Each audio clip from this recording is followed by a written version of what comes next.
हाइने लोकसभा चौमारिनि सालमारि लाइथानाय जा सालो सागलाय जाका बेबगै वाइसिनि खलाय अंनाय लोकसभा चौमारि पुइला बखाक अंनाय एप्रिल तालनि चिचुको सालमारिओ पाइथाकनि लोकसभा चौमारि सालमारि अंखा जुन तालनि सा सालमारि बसकां जुन तालनि ब्रै सालमारिओ के हाखतर गनांगै लोकसभा चौमारिनि अंखारि सागलाय जागनाय क्राक सला अगरतला सालथां हांकरफा कॉन्फ्रेंस हॉल नगो काइसा कक्तुम बान्दा खलाय जाका हास्तेनि लोकसभा चौमारिनो तै नांकुमारुनो सावखनारका electoral officer Puneet Agarwal. Puneet Agarwal electoral officer Tripura, मेरे साथ SP state police nodal officer Shri ji Srinivas Rao, additional CEO Usha Jain, additional CEO Subhashi Bandopadhyay. हम सब आपके सामने लोकसभा इलेक्शन जो इलेक्शन कमीशन ऑफ इंडिया ने 16 मार्च को अनाउंस किया था उसके बारे में त्रिपुरा से संबंधित इलेक्शन की क्या डेट्स हैं, क्या ओवरऑल प्रोसेस है, उसके बारे में आपको अवगत कराने के लिए आए हैं।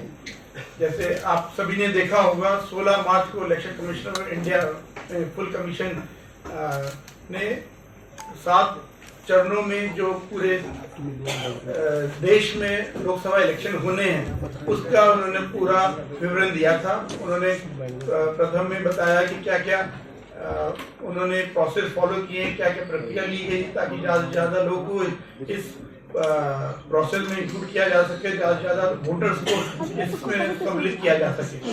और त्रिपुरा के संबंध में भी उसमें डेट डिसाइड की गई थी, तो उसी बारे में मैं आप सबको बताना चाहूँगा।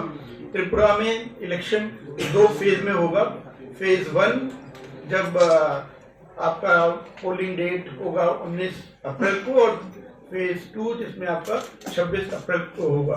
तो हम डिटेल में अगर जाते हैं तो पहला जो फेज है उसमें आपका 1 Tripura west parliamentary constituency general seat है, उसमें उसके साथ ही साथ जो असेंबली इलेक्शन की जो 7 रामनगर की सीट थी जो वेकेंट है because of death of the MLA of that seat, उसका भी साथ ही साथ प्रथम चरण के साथ ही इलेक्शन होगा। तो ये पहला फेज का जो इलेक्शन है उसका date of notification, gazette notification वो कल है 20 मार्च को। उसके बाद 27 मार्च, उसके 20 मार्च के साथ ही आपका नॉमिनेशन स्टार्ट हो जाएगा और 27 मार्च तक नॉमिनेशन लिए जाएंगे। 28 तारीख को लास्ट डेट ऑफ स्क्रूटनी होगी फॉर नॉमिनेशन। 30 तारीख को विड्रॉल ऑफ कैंडिडेचर किया जा सकता है। देन उसके बाद कैंपेन पीरियड चलेगा आपको, और डेट ऑफ पोल होगा 19 अप्रैल, जिसमें जो लास्ट 48 आवर्स है उसमें आपकी कैंपेनिंग अलाउड नहीं रहती। तो आपका 7 बजे से 5 बजे तक पोलिंग चलेगी, तो यानी कि 19 अप्रैल 5 बजे तक आपकी वोटिंग होगी। तो 17 अप्रैल 5 बजे तक कैंपेनिंग संभव है, उसके बिना बाद कैंपेनिंग नहीं की जा सकती। For phase 1 Tripura west parliamentary constituency के लिए। इसी प्रकार जो हमारी त्रिपुरा में दूसरी सीट है 2 त्रिपुरा ईस्ट पार्लियामेंट्री कंस्टिट्यूंसी, उसका नोटिफिकेशन होगा इशू 28 मार्च को, और इसमें लास्ट डेट और नॉमिनेशन होगी 4 अप्रैल को। डेट फॉर स्क्रूटनी और nomination 5 April, last date for withdrawal of candidate 8 April, date of polling 26 April को होगी जो फर्स्ट फेज के 7 दिन बाद है। और काउंटिंग दोनों फेज 1 फेज 2 इवन पूरे और बाकी जितने और कंट्री में भी काउंटिंग है वो 4 जून को है। अगर हम बाकी 2 स्टेट को छोड़ के जिसका बाद में चेंज किया गया था, तो हमारी दोनों सीट का काउंटिंग 4 जून 2024 को होगा, और इस पूरी इलेक्शन प्रोसेस को 6 जून तक कंप्लीट कर देना है।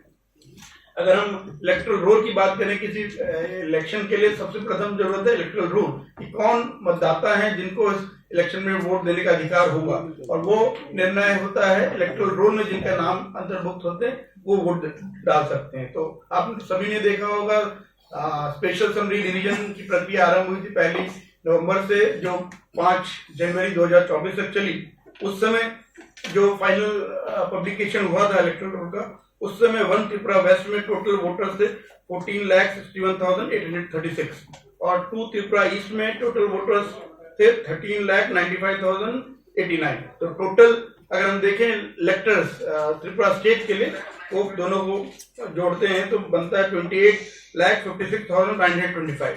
लेकिन उसके बाद भी ये जो प्रोसेस है कंटिन्यूस अपडेशन का इलेक्टोरल रोल में, वो जारी रहता है। इसलिए 5 जनवरी के बाद भी फॉर्म लोग सबमिट कर सकते हैं, कर रहे हैं। 6, 7, 8 जो फॉर्म्स हैं जिसमें न्यू इंक्लूजन के लिए, डिलीशन के लिए, करेक्शन के लिए, वो चल रहा है। तो अभी भी इसमें ऐड हो रहा है। आज की डेट की अगर हम बात करें, अभी तक जो उसमें चेंज आया है, तो 1 त्रिपुरा वेस्ट में जो टोटल वोटर्स हैं 14,14,62,875 हो गए हैं।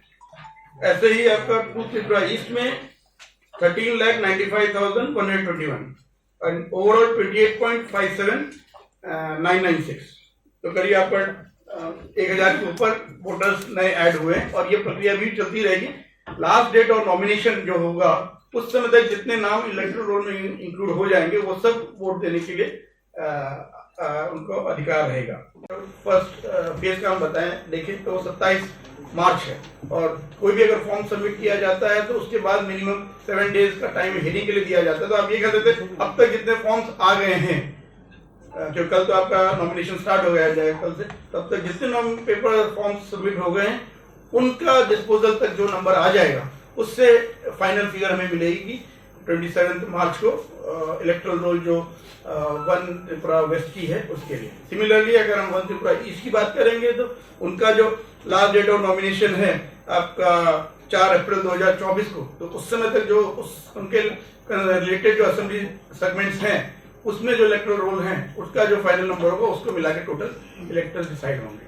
जैसे आप जानते हैं दोनों पार्लियामेंट्री कंस्टिट्यूंसी में 60 असेंबली सेगमेंट्स में से 30 आती हैं। आपका जो वेस्ट सीट है उसमें आपका पूरा वेस्ट त्रिपुरा डिस्ट्रिक्ट, सफाई जिला डिस्ट्रिक्ट आता है और साउथ और गोमती के पार्ट आते हैं, कुछ असेंबली कंस्टिट्यूंसी आती हैं। अगर हम ईस्ट सीट की बात करें तो उसमें आपके 4 डिस्ट्रिक्ट पूरे आते हैं, जिसमें नॉर्थ, उनाकोटी, ढलाई, खोवई हैं और साउथ एंड गोमती के उसमें भी पार्ट आते हैं। तो इस वे में टोटल ब्रेकअप है।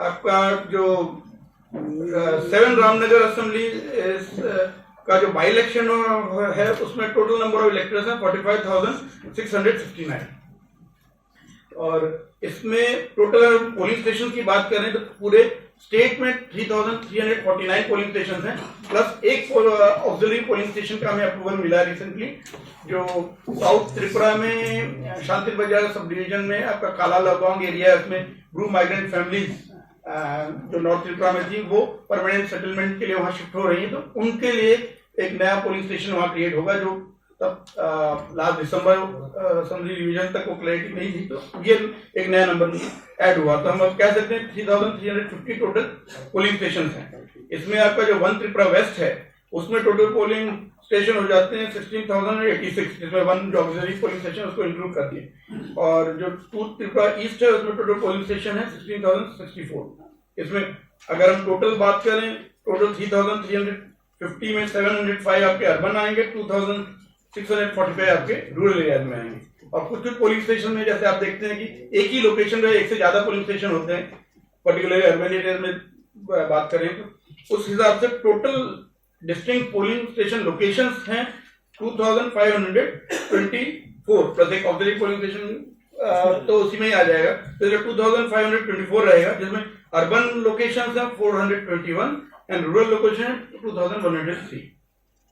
हम लोग का टोटल जो इलेक्टर पॉपुलेशन रेशियो है वो है 675। लास्ट ईयर जब समरी रिवीजन हुआ था 2023 में, जब जनवरी 2023 में नोटिफिकेशन फाइनल इलेक्टोरल रोल का नोटिफाई किया गया था, उस समय इलेक्टोरल पॉपुलेशन रेशियो था आपका 67, वो बढ़कर 675 हो गया। ऐसे जेंडर रेशियो पहले 989 था, वो बढ़ के 991 हो गया। तो दैट मीन्स कि नंबर ऑफ फीमेल वोटर्स के इंक्लूजन ज्यादा हुआ कंपेयर टू मेल वोटर्स, इसकी वजह से ये जेंडर रेशियो इंप्रूव हुआ है।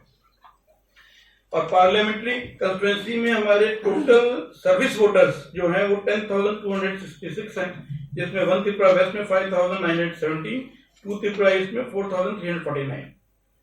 इसके अलावा 18-19 ईयर्स की जो एज ग्रुप में जो मतलब न्यू वोटर्स हैं, यूथ जिनको फर्स्ट टाइम वो वोट देंगे, वो टोटल नंबर स्टेट में 69,782, इसमें 1 Tripura west 33,152, 2 Tripura east 36,630. So these will be the new voters. Election commission का निरंतर प्रयास है कि जो भी नए वोटर्स आ रहे हैं, जो 18 ईयर्स कंप्लीट कर रहे हैं, उनको विशेषतः उनका ध्यान आकर्षण किया जाए, वोट की महत्ता बताई जाए ताकि वो बड़ी संख्या में आकर वोट दें। में इलेक्ट्रल लिटरेसी क्लब कॉलेजेस में, हाई सेकेंडरी स्कूल्स में खोले हैं ताकि उनको इसकी महत्ता के बारे में बताया जाए। तो हमारे यहाँ भी ये इसमें इंक्रीज हो रहा है ग्रेजुअली। 85 प्लस इलेक्टर्स, जो आपने लास्ट असेंबली इलेक्शन में देखा होगा कि 80 से ज्यादा उम्र के जो लोग थे और इसके अलावा जो पर्सन विद डिसेबिलिटी PWD यानी दिव्यांगजन, उनको वोट डालने के लिए सुविधा दी गई थी कि वो अगर चाहें तो वो अपना ऑप्शन देके घर में वोटिंग की सुविधा ले सकते हैं। तो ये फैसिलिटी इस बार भी रहेगी। जैसे असेंबली इलेक्शन में थी, एक परिवर्तन है। उस समय 80 से ज्यादा बड़े जो वयस्क नागरिक थे उनको ये सुविधा उपलब्ध थी। अब एक अमेंडमेंट के द्वारा इसको 85 या उससे ज्यादा कर दिया गया। इसलिए आज की डेट में जो लोकसभा इलेक्शन में जिनकी उम्र 85 या उससे ज्यादा होगी उनको ये फैसिलिटी रहेगी। वो फॉर्म 12D में निर्धारित समय में अगर अपना चॉइस देंगे तो उनको अकॉर्डिंगली होम वोटिंग फैसिलिटी रहेगी। तो टोटल 85 प्लस इलेक्टर्स जो स्टेट में हैं 18,676, जिसमें 1 त्रिपुरा वेस्ट में 9,702, 2 त्रिपुरा ईस्ट में 8,974। और अति दिव्यांग जो इलेक्टर्स हैं उनकी संख्या है टोटल 19,866, जिसमें 1 Tripura west 8,486 and 2 Tripura east 11,380। Total जो हमारे पोलिंग स्टेशन है उसमें एक विशेष प्रयास किया गया कि जो पोलिंग स्टेशन हैं उसमें विमेन, यूथ, दिव्यांगजन, उनको भी हम लोग एक उनकी जो कैपेबिलिटी है उसको और हम लोग दिखाएं। उस दृष्टि से जैसे इलेक्शन कमीशन का भी गाइडलाइन है, उसके अंतर्गत हर असेंबली सेगमेंट जो है उसमें हमारे सब में एक कम से कम यूथ मैनेज पोलिंग स्टेशन होगा, एक आपका PWD मैनेज पोलिंग स्टेशन होगा, 2 minimum women manage polling station होंगे और 2 मॉडल पोलिंग स्टेशन होंगे। मॉडल पोलिंग स्टेशन है जिनमें सभी एश्योर्ड मिनिमम फैसिलिटीज के साथ साथ और फैसिलिटीज भी होंगी जिससे लोगों को वहां पे वोट देने में और सुविधा हो, उनको वहां पे फेस्टिव एनवायरनमेंट मिले। तो टोटल अगर हम स्टेट की बात करें तो आउट ऑफ 3,349 प्लस 1 ऑक्सिलरी जो पोलिंग स्टेशन है उसमें 154 विमेन मैनेज पोलिंग स्टेशन है, 60 PWD यानी दिव्यांग जन द्वारा मैनेज पोलिंग स्टेशन है, 121 मॉडल पोलिंग स्टेशन है, 60 यूथ मैनेज पोलिंग स्टेशन है। तो ये ओवरऑल इलेक्टर्स का डिटेल है। इसके अलावा आपका जो जो लोग इलेक्शन ड्यूटी में एंगेज रहेंगे, चाहे वो पोलिंग पर्सनल हो, चाहे पुलिस पर्सनल हो या और अलग अलग कार्य में जो लोग होंगे जिनको इलेक्शन डे में, पोल डे में अपने पोलिंग स्टेशन में जाके वोट डालने की सुविधा नहीं हो पाएगी क्योंकि वो इलेक्शन काम में व्यस्त होंगे, ऐसे लोगों को पोस्टल बैलेट के द्वारा वोट देने की फैसिलिटी होगी। साथ ही साथ क्योंकि ये पार्लियामेंट्री कॉन्फ्रेंसी है, इसमें even EDC election duty certificate उसकी भी सुविधा रहेगी, जिसमें कोई भी अगर पर्सन जिसको इलेक्शन की ड्यूटी दी गई है वो अगर उसी पार्लियामेंट्री कॉन्फ्रेंसी में है जिसमें उनका भी वोट आता है तो उनको पोस्टल बैलेट की बजाय EDC सर्टिफिकेट दिया जाएगा। EDC सर्टिफिकेट के द्वारा उनको ये अधिकार दिया जाता है कि वो उस पार्लियामेंट्री कॉन्फ्रेंसी के किसी भी पोलिंग स्टेशन में जाके on the day of poll polling कर सकते हैं। तो वो इसलिए कोई भी पोलिंग स्टेशन हो सकता है। तो इसका मतलब ये हुआ कि वो जिस भी पोलिंग स्टेशन में जा रहे होंगे, उद्देश्य यही रहता है कि वो अपने पोलिंग स्टेशन में नहीं जा पाएंगे, इसलिए उनको EDC दिया जाता है, यानी कि वो किसी और पोलिंग स्टेशन में जा रहे होंगे जो उनकी ड्यूटी के एरिया के आसपास होगा। तो उसका अगर हम सिंपल मीनिंग देखें, यानी कि उस इलेक्टोरल रोल में जितने भी नाम होंगे उससे ये नाम ज्यादा होंगे, मतलब वो उसमें एडिशन होगा। अगर आप मान के चलिए किसी पोलिंग स्टेशन में 1000 वोटर्स हैं तो वहां पे अगर आपके 5 लोग ईडीसी वोट डालने आएंगे तो 1005 बन जाएगा। तो उसका मतलब ये ना माना जाए कि इसमें नंबर ऑफ वोटर्स बढ़ कैसे गए, अगर उसमें 1000 ही थे तो 1005 कैसे हो गए, क्योंकि ईडीसी देने का मतलब होता है कि उनका जो ओरिजिनल इलेक्टरल रोल है उसमें उनका नाम स्ट्राइक आउट कर दिया जाता है कि वहां पे वो वोट, मतलब क्योंकि वहां से उनको हटा दिया गया और वो किसी ना किसी और जगह डालेंगे। तो ओवरऑल टोटल जो इलेक्टर्स है, जो भी हमने संख्या बताई, वो सेम रहने वाली है। लेकिन ऐसे लोगों को इलेक्शन ड्यूटी में, क्योंकि वो अपने पोलिंग स्टेशन में नहीं जा पा रहे हैं, इसलिए नियरेस्ट पोलिंग स्टेशन में जाएंगे, तो उस वजह से वहां पे पोलिंग स्टेशन का जो टोटल वोट पोल्ड है वो हो सकता है इवन टोटल नंबर ऑफ जो इलेक्टर्स आपके उस पोलिंग स्टेशन में इलेक्टरल रोल में लिखे उससे ज्यादा हो जाए। लेकिन उसमें कोई किस तरह का डाउट नहीं रहना चाहिए, कंफ्यूजन नहीं रहना चाहिए कि नंबर कैसे ज्यादा हो जाए। तो एप्लीकेशन का विशेष यूज किया गया है। इसमें सबसे पहले अगर हम बात करें तो आपका KYC नो योर कस्टमर, ये एक ऐप है जिसके द्वारा जितने भी कैंडिडेट इलेक्शन में कंटेस्ट करेंगे उनकी पूरी डिटेल आपको इस ऐप में मिलेगी, ताकि कोई भी मतदाता वोट डालने से पहले जान पाए कि वो अलग अलग कौन कौन से कैंडिडेट इलेक्शन में लड़ रहे हैं, उनके क्या उनके काम है, तो वो सब डिटेल आपको उसमें मिलेगी। इसके अलावा आपका एक वोटर हेल्पलाइन ऐप है जिसके द्वारा वोटर को पोलिंग स्टेशन की डिटेल हो, इलेक्टरल रोल के बारे में डिटेल हो, वो सब तथ्य इलेक्शन से रिलेटेड बातें आपको वोटर हेल्पलाइन ऐप में मिलेंगी। इसके अलावा आपका कोई कंप्लेंट किसी को करनी है तो ये एक सी विजिल ऐप है जिसके द्वारा अगर कहीं कुछ लग रहा है कि जो हो रहा है वो नियम के हिसाब से ठीक नहीं है, तो कोई भी सिटीजन अपने मोबाइल से सी विजिल ऐप के द्वारा फोटो खींच के इमीडिएटली जो उनको बोलना है वो बोल सकता है, उससे वो स्टैम्प हो जाता है वो लोकेशन और टाइम। अगर कोई सी विजिल से कोई भी कंप्लेंट डालते हैं और उसके 100 मिनट के अंदर ये कमीशन का डायरेक्शन है कि उसका निपटारा किया जाए। इमीडिएटली जैसे ही ये सी विजिल में कोई कंप्लेंट आती है तो डेट, टाइम, लोकेशन सब उसमें आ जाता है। तो कंसर्न जो टीम्स हैं ARO लेवल पे वो इमीडिएटली एक्टिवेट हो जाती हैं और वो स्पॉट में जाती हैं, कंप्लेंट से बात करती हैं और तथ्यों को कलेक्ट करके उसके ऊपर जो उचित निर्णय लेना होता है वो लेती हैं। तो ये 100 मिनट में किया जाता है। तो इसका लोग इस्तेमाल कर सकते हैं बिना कोई फोन में कंप्लेंट कर। कई बार ये बात आती है कि फोन कर रहे हैं उठ नहीं रहा है, तो हेल्पलाइन नंबर तो है 1950। इसके अलावा आपके और नंबर भी रहते हैं कंप्लेंट करने के लिए।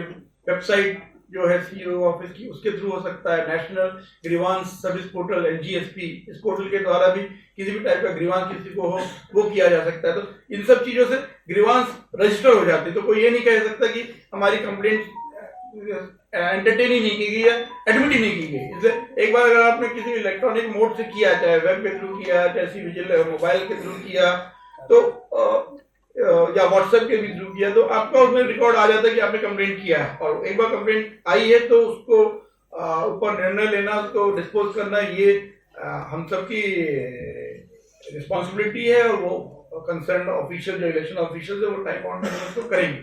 तो सुविधा पोर्टल एक है जिसके द्वारा जो भी कैंडिडेट्स हैं उनको अपनी कैंपेनिंग में जो रैली करनी है, कोई परमिशन लेनी है किसी ग्राउंड की, उसके लिए वो उसमें परमिशन रिक्वेस्ट डाल सकते हैं। और वो भी टाइम स्टैम्प्ड है। अगर आप जिस डेट एंड टाइम को आप वो रिक्वेस्ट डालेंगे और जिस जगह के लिए जिस डेट एंड टाइम में मांग रहे हैं वो आपका सिस्टम में रिकॉर्ड हो जाएगा। और इसलिए पर्टिकुलर किसी एक ग्राउंड के लिए अगर 2 जगह से रिक्वेस्ट आ रही है तो जिसने पहले रिक्वेस्ट किया होगा उसका राइट बनता है कि उसको वो जगह दी जाए। अकॉर्डिंगली जो भी लोकल एडमिनिस्ट्रेशन होगा उसकी रिस्पॉन्सिबिलिटी होगी कि वो उस वे में उनको फर्स्ट चांस देंगे वहां पर कंसर्न जो भी एक्टिविटी वो करना चाहते हैं। तो ये ब्रॉडली रहेगा। ऐसे वोटर काउंटिंग के लिए भी एक ऐप रहता है जिसके थ्रू टोटल जो काउंटिंग है उसका लोग रिकॉर्ड रख सकते हैं। तो ब्रॉड पोजीशन यही है कि जो आपका इलेक्शन प्रोसेस स्टार्ट हुआ है, जो कल से immediately with issue of gadget notification वो प्रोसेस में आ जाएगा, नॉमिनेशन स्टार्ट हो जाएंगे। इस सबको करने के लिए सभी जगह शांति व्यवस्था बनी रहे, law and order situation control में रहे, उसके लिए ऑलरेडी फोर्सेस का डिप्लॉयमेंट हो चुका है। Total 70 companies central armed police force CAPF की आई हैं, जो आपने देखा होगा अलग अलग जो वल्नरेबल एरियाज हैं उसमें एरिया डोमिनेशन काम कर रही हैं, फ्लैग मार्च हो रहा है, पेट्रोलिंग हो रही है, लोगों से बातचीत करके उनके मन में किसी भी टाइप का कोई भय है, कोई शंका है, उसको समझने की कोशिश की जा रही है, ताकि ऑन द डे ऑफ पोल वो बिना किसी डर के कि ना बिना किसी प्रेशर के अपने विल से अपनी इच्छा से वो जिस कैंडिडेट को वोट जाएंगे तो वोट दे पाए। तो और सभी वोटर्स भारी संख्या में पोलिंग स्टेशन तक आए, उनको पोलिंग स्टेशन में आने से ना रोका जा पाया और आने के बाद पोलिंग स्टेशन में शांतिपूर्ण ढंग से अपनी स्वेच्छा से वोट दे पाए। लास्ट ये पोलिंग स्टेशन जितने भी हमारे हैं 3350 उनमें सभी जगह आपकी सीसीटीवी कैमरा की व्यवस्था रहेगी और वेबकास्टिंग होगी। वहाँ पे जो लाइव फीड होगा उसको डिस्ट्रिक्ट कंट्रोल रूम्स में उनमें रियल टाइम बेसिस पे देखा जाएगा और कहीं भी कुछ अगर घटना देखी जाएगी इमीडिएटली कंसर्न्ड AROs के थ्रू, सेक्टर ऑफिसर्स के थ्रू उस पर इमीडिएट एक्शन लिया जाएगा। तो ये एरिया में होंगे जहाँ पे उनका वो पार्लियामेंट्री कंस्टिट्यूंसी भी चेंज हो रहा है, तो ऐसे में उनको पोस्टल बैलेट दिया जाएगा।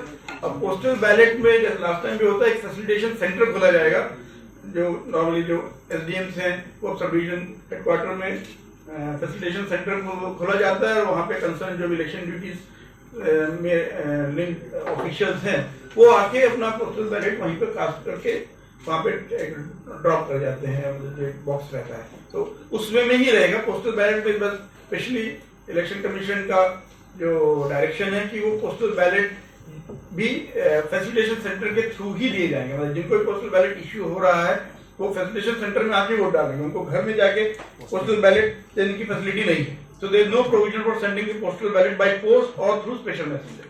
वो उनको ही फैसिलिटेशन सेंटर में आके पोस्टल बैलेट जो इशूड है उसके थ्रू को वोट देना है। तो ये मतलब स्पेशली ध्यान देने की बात है। इसके अलावा जितने पोलिंग स्टेशन हैं उसमें सभी पोलिंग स्टेशन में एश्योर्ड मिनिमम फैसिलिटीज, मूलभूत सुविधाएं उसमें इलेक्टर्स को वोट डालने में सहायता करने के लिए हूँ, ये निश्चित किया जाता है। तो हमारे जितने पोलिंग स्टेशन हैं उन सब में ड्रिंकिंग वाटर, टॉयलेट, इलेक्ट्रिसिटी उसकी फैसिलिटी रहेगी। अगर जो फिजिकली पर्सन विद डिसेबिलिटीज जो है दिव्यांगजन, उनको वहां तक ले जाने में प्रॉब्लम ना हो तो वो रैंप सुविधा होती है। हमारे सारे पोलिंग स्टेशन ग्राउंड फ्लोर पे हैं, तो भी जहाँ पे अगर थोड़ा सा एलिवेशन है तो उसमें रैंप फैसिलिटी सभी पोलिंग स्टेशन में रहेगी। इसके अलावा फर्नीचर तो रहेगा ही और वेटिंग शेड जनरली जैसे देखा जाता है कई बार जब भीड़ हो जाती है तो लोग को वेट करना पड़ता है, तो ऐसे में वेट करने में पर्टिकुलरली जब अब गर्मी बढ़ रही है तो उसमें वेट करने में लोगों को असुविधा ना हो उसके लिए वेटिंग शेड की व्यवस्था रहेगी। और एंट्री एग्जिट में भी जितना संभव होता है सेपरेट एंट्री एग्जिट ही रहती है। कुछ जगह क्योंकि बिल्डिंग में नहीं है तो उसमें प्रॉपर मैनेजमेंट करके इंश्योर किया जाता है कि पोलिंग में किसी टाइप की असुविधा ना हो, स्ट्रीमलाइन वे में एंट्री हो और लोग एग्जिट करें और पोलिंग सही गति से हो।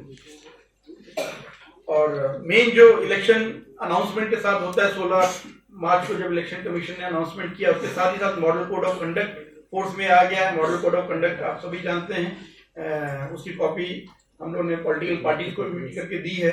उसका मुख्य उद्देश्य यही है कि कैंपेनिंग के दौरान जितने भी पॉलिटिकल पार्टीज हैं, जितने भी कैंडिडेट्स हैं, वो एक आचार संहिता एक मेंटेन करें कि उसका व्यवहार कैसा होना चाहिए। वो अगर अपनी बात इलेक्टर्स को बताना चाहते हैं तो उसमें वो किसी धर्म, जाति, संप्रदाय, भाषा उन सब के का आह्वान करके वोट ना मांगे, किसी के प्रति कोई फाउल लैंग्वेज इस्तेमाल ना करें, कोई अनवेरिफाइड एलिगेशन ना लगाएं और इशू बेस्ड कैंपेनिंग हो इंस्टेड ऑफ किसी पे पर्सनल अटैक, वो सब चीजें ना की जाए। और पर्टिकुलरली जो रूलिंग जो पावर में पॉलिटिकल पार्टी है वो कुछ भी गवर्नमेंट की मशीनरी का मिसयूज ना करें। तो वो सब model code of conduct immediately force में आ गया है उसका आप लोग भी ध्यान रखें। आप लोग as a media eyes and ears of commission हैं, जिसके थ्रू कैंपेनिंग के दौरान अलग अलग एरिया में क्या हो रहा है उसके बारे में हम लोग जान पाते हैं। तो आप लोग जो दिख रहा है उसको देखें और उसको, लेकिन जो भी इंफॉर्मेशन दे रहे हैं उसको वेरीफाई भी करें। एक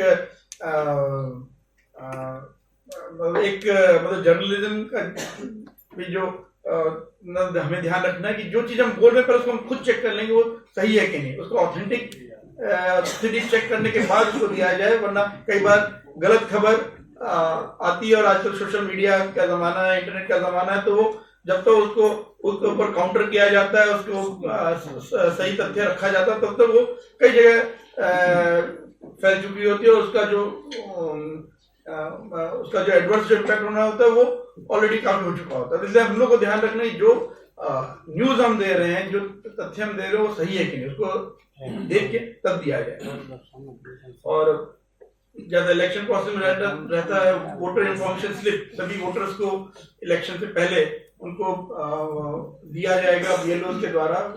उसमें उनका पोलिंग स्टेशन कहाँ पे है, उसका एग्जैक्ट लोकेशन, उसमें कितने वोटर्स हैं, उनका वो पूरा मतलब इंफॉर्मेशन दिया जाएगा ताकि उनको वोट डालने में कोई असुविधा ना हो। सभी को एपिक जो होता है, एपिक कार्ड, उसके द्वारा वो वोट डाल सकते हैं। इसके अलावा अगर एपिक नहीं है तो 12 आपके अलग अलग डॉक्यूमेंट्स हैं जिसको दिखाकर वोटर पोलिंग स्टेशन में जाके वोट डाल सकते हैं।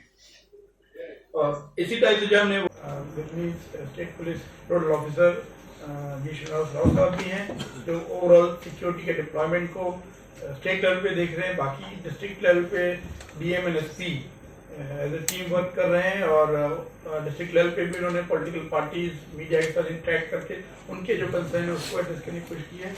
और हम सबका पूरा विश्वास है कि आप सबके समर्थन और सहयोग से ये जो इलेक्शन प्रोसेस, पार्लियामेंट इलेक्शन का आरंभ हुआ है, उसको हम transparent, free, fair, violence free and peaceful वे में कंडक्ट कर लेंगे। इसी आशा के साथ और आप सबके सहयोग की कामना करते हुए मैं अपनी बात यहाँ पर समाप्त करता हूँ।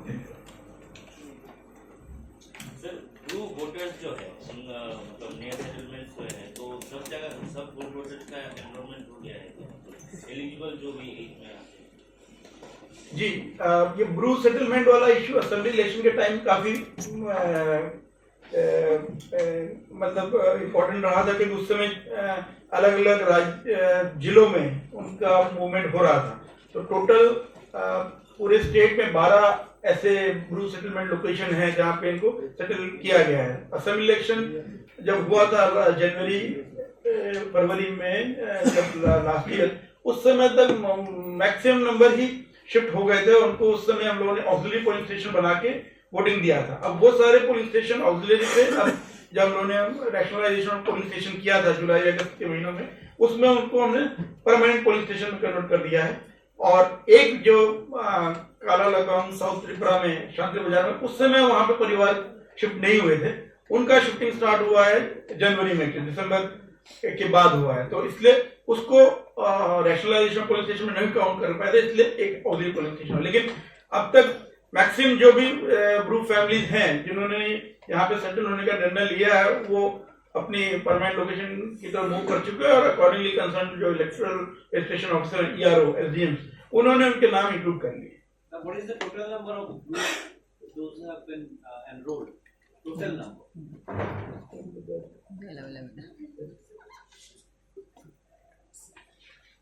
तो एग्जैक्ट हम आपसे शेयर कर लेंगे, ये शायद नहीं, लेकिन 16,000 के ऊपर हम बता सकते हैं उस समय हो गया था। और अभी करीब तो 17,000 के आसपास आप पकड़ सकते हैं क्योंकि 16,000 आपकी 11 पोलिंग स्टेशन का था जब 11 लोकेशन का, और काला लगाम में 1,000 के आसपास है, उसके ऊपर है, मतलब 1,000 के आसपास है। तो आप 17 तक पकड़ सकते हैं, 17,000। इलेक्टोरल लिटरेसी क्लब के बारे में बात किया था आपने, उसका टोटल नंबर क्या है? इलेक्टोरल लिटरेसी क्लब एक्चुअली सभी कॉलेजेस में तो है ही। अब हमारा प्रयास है कि सभी हायर सेकेंडरी स्कूल्स वगैरह में हो जाए, कुछ कमी है, लेकिन 80 to 90% तो कवरेज है ही।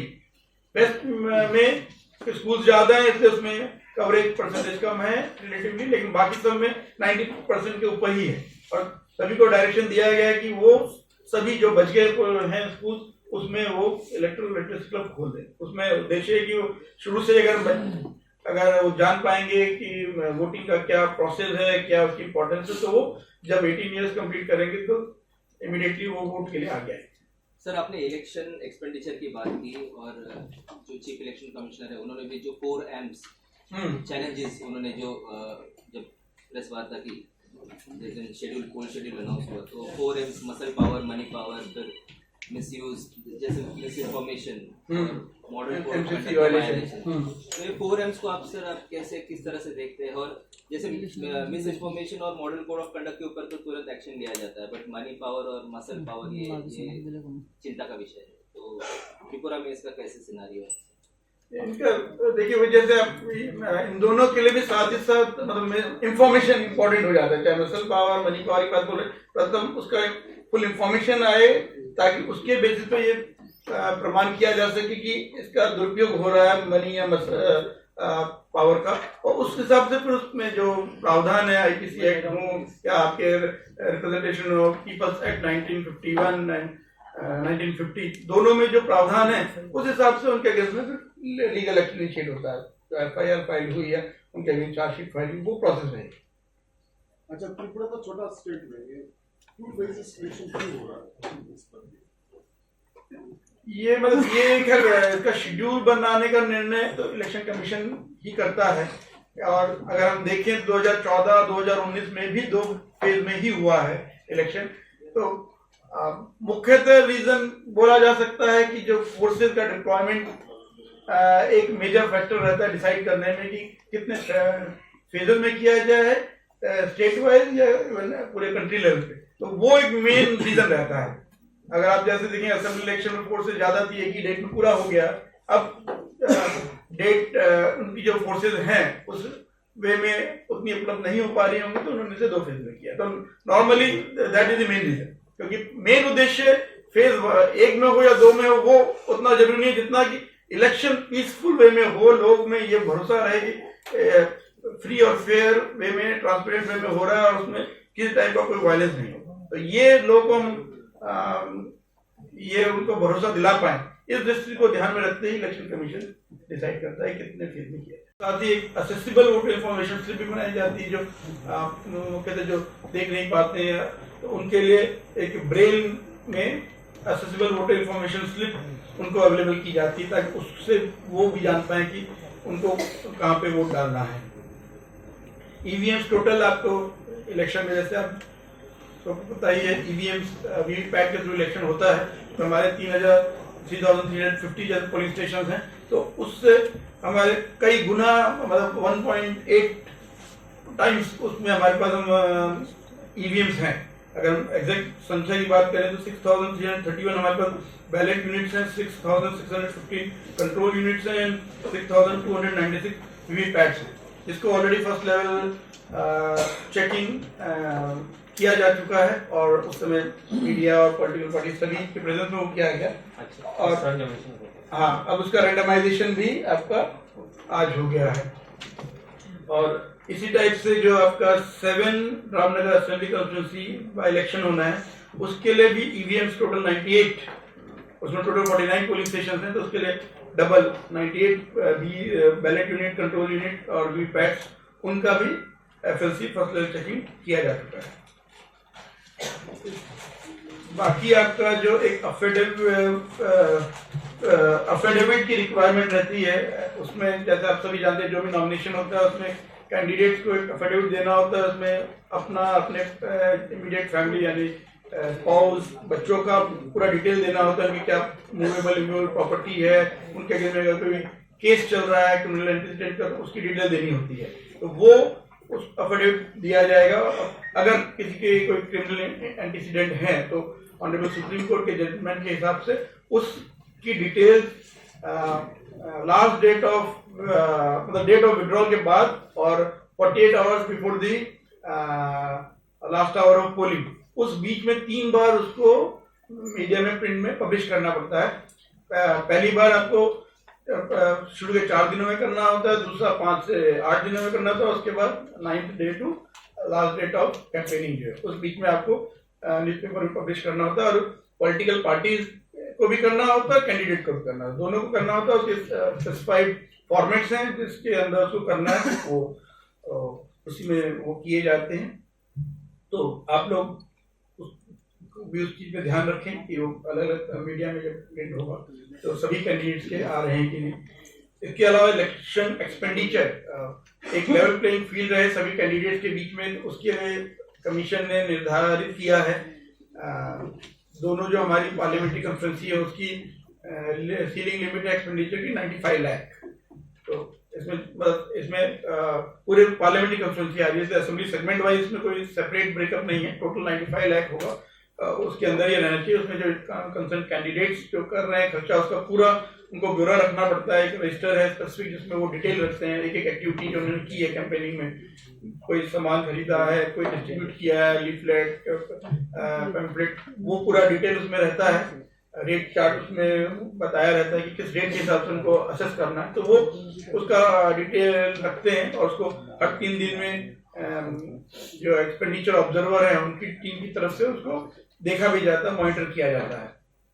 तो वो प्रोसेस भी रहेगा। कोई भी कैंपेनिंग करने के लिए अगर कोई एडवर्टाइजमेंट देना है चाहे प्रिंट मीडिया में, इलेक्ट्रॉनिक मीडिया में, उसको देने से पहले कम से कम 3 दिन पहले आपको एक जो मीडिया सर्टिफिकेशन एंड MCMC जो कमेटी है, मॉनिटरिंग कमेटी, उसके द्वारा उसको अवेट कराना पड़ता है, अप्रूव कराना पड़ता है। तो डिस्ट्रिक्ट लेवल में MCMC रहती हैं, और जो निर्णय लेती हैं उस हिसाब से उसको प्रिंट या इलेक्ट्रॉनिक मीडिया में सर्कुलेट किया जा सकता है। अगर किसी को उसके ऊपर कोई डाउट है तो अपील करके स्टेट लेवल MCMC में भी ला सकते हैं। टोटल स्टार कैंपेनर जैसे आप जानते हैं वो हर कैंडिडेट को अधिकार रहता है। तो अगर नेशनल या स्टेट रिकॉग्नाइज्ड पार्टीज हैं तो टोटल 40 स्टार कैंपेनर्स ला सकते हैं, and other than recognized parties हैं कैंडिडेट्स हैं तो फिर वो 20 ला सकते हैं। पेड न्यूज का एक सिस्टम हम सबको ध्यान देने की जरूरत है कि जो न्यूज है कई बार न्यूज के इस टाइप से दिखाया जाता है जिससे किसी पर्टिकुलर कैंडिडेट या पॉलिटिकल पार्टी को बेनिफिट मिले। तो वो अगर ऐसी कोई न्यूज होगी जिससे ये लगता है कि ये किसी इस उद्देश्य से दी जा रही है तो वो पेड न्यूज की डेफिनेशन में आता है। उसमें जो खर्चा उस न्यूज के पब्लिकेशन में आया वो कंसर्न कैंडिडेट के एक्सपेंडिचर के ब्यौरे में ऐड किया जाएगा। और इसके अलावा लोग ज्यादा से ज्यादा इस प्रक्रिया को समझ सकें और उससे अवगत करें। The point number 7, photograph of the candidates on EVM ballot. This is the first time or what is the thing? नहीं, एक्चुअली ये फोटो तो हमेशा से ही है। ईवीएम मतलब इसको हमने मेंशन किया रहता है, ये नोटिफिकेशन जो इलेक्शन कमीशन से भी आता है। अब तो आप देखेंगे इलेक्टोरल रोल में सबका फोटो है, हर इलेक्टर का वो फोटो उसमें है, एपी कार्ड में तो रहता ही है।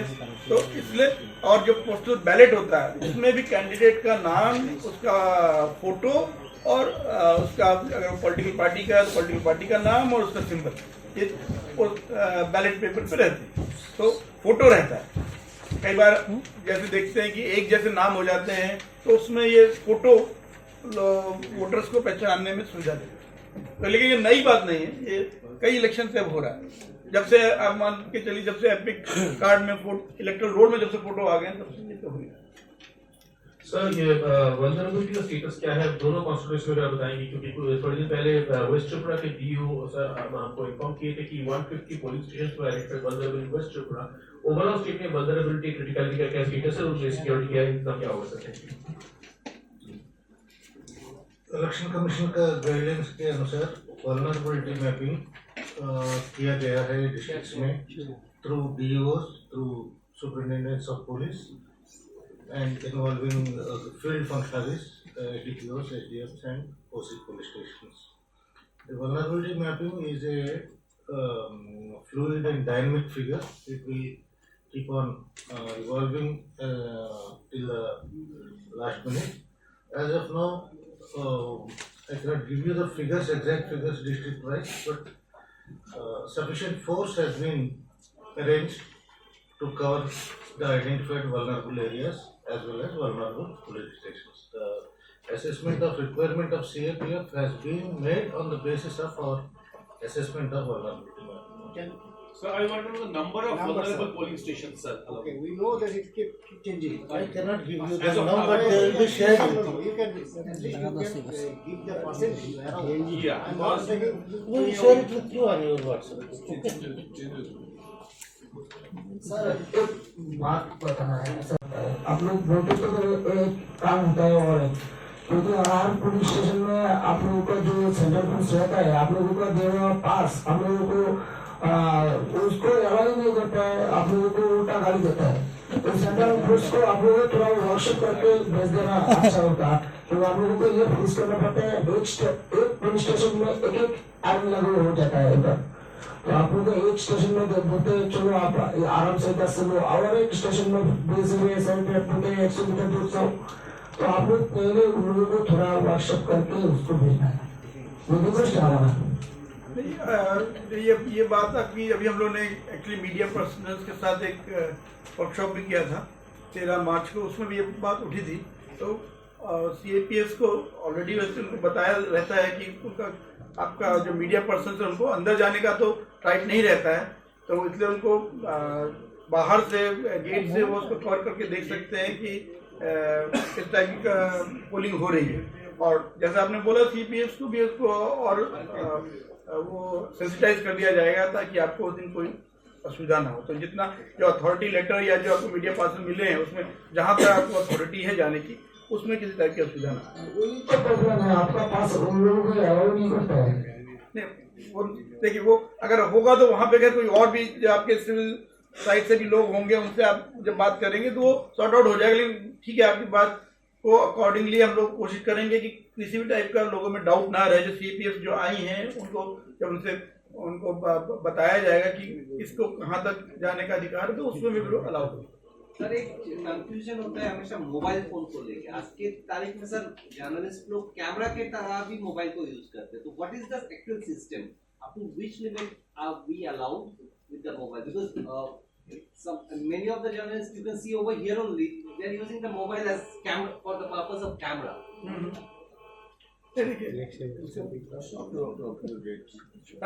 देखिए जो आजकल तो आपने देखा होगा आपका सेल्फी पॉइंट भी होता है सेम पोलिंग स्टेशन प्रेमिसेस में, just outside the polling station जो पोलिंग स्टेशन रूम है उसके बाहर आपके सेल्फी पॉइंट भी बने होते हैं। वहां तक तो इलेक्टर्स वगैरह को भी एक तरह से अलाउ किया जा रहा है फूल लाने के लिए, तो इवन एज ए मीडिया भी आप ले जा सकते हो और अंदर जाने का तो वैसे ही अलाउड नहीं। तो in that sense one can say mobile has been implicitly given permission to take up to the polling station premises, वहां तक इसलिए परमिटेड है। तो आप भी चाहे कॉमन सिटीजन जब ले जा सकते हो तो मीडिया भी ले जा ही सकते हो।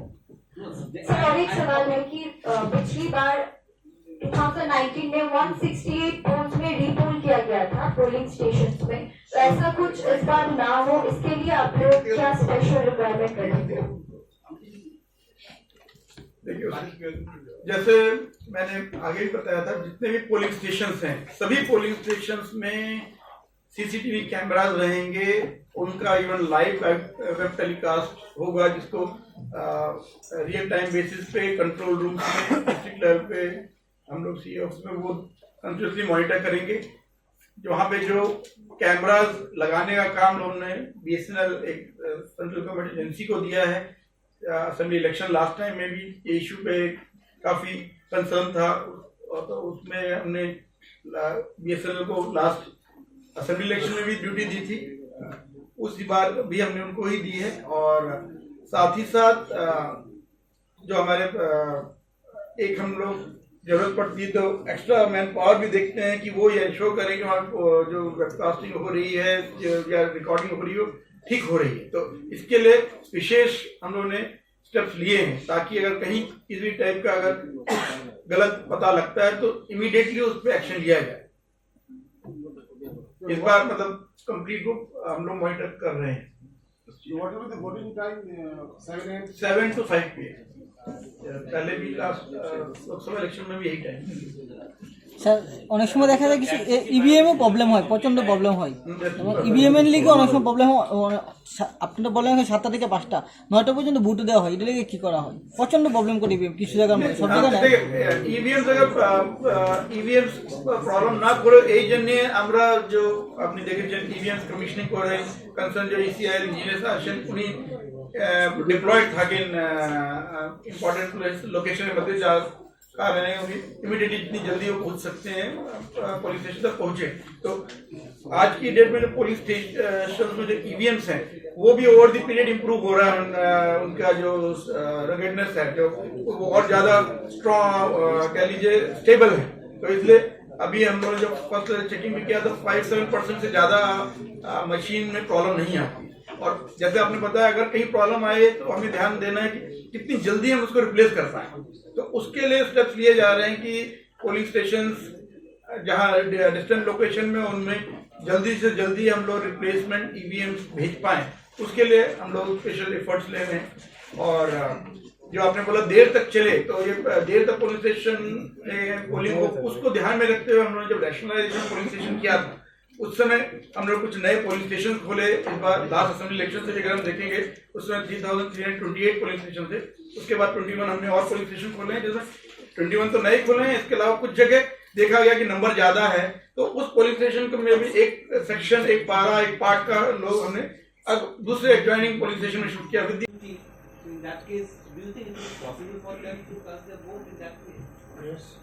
Yes, last time also we have made all arrangements for our TSI personnel as well as the police personnel who are deployed throughout the state to facilitate them voting through postal ballot. This time also CEO office and our nodal officers will make every effort to give an opportunity to every police personnel to cast his vote.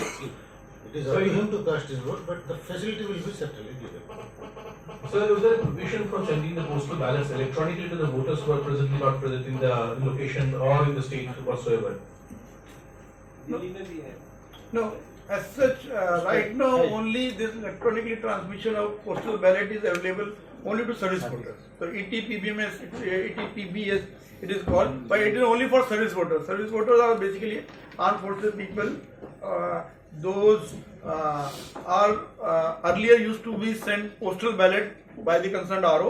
Now that stage has been dispensed with. Instead of by post transmitting their postal ballot, वो आपका electronic वे में जाता है, लेकिन वहाँ से record officer की overall निगरानी में वो वहाँ पे अपना वोट कास्ट करते हैं। वहाँ पे मतलब जो इलेक्ट्रॉनिकली ट्रांसमिट होता है उसका वहाँ पे प्रिंट आउट लिया जाता है, उसके बेसिस पे उसको वहाँ पे वोट कास्ट करके फिर बाई पोस्ट भेजते हैं। तो इसलिए only sending the postal ballot is in electronic made, लेकिन vote casting and final vote comes in the actual postal ballot form.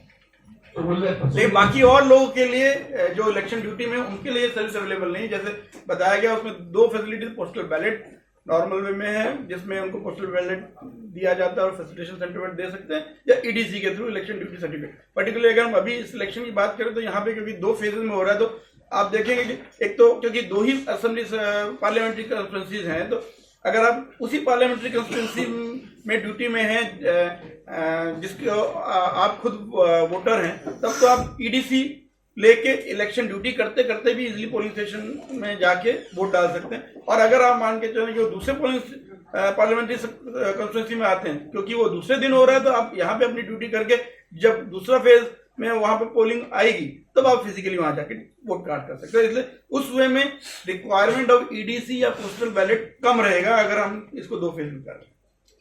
Sir जैसे बताया गया कि 70 कंपनीज ऑफ सीएपीएफ आ गई है स्टेट में और भी आने वाली है, तो ये लास्ट डे तक जैसे 4 जून को काउंटिंग होगी, तो तब तक कितनी सीएपीएफ की कंपनीज यहाँ पे रहेगी?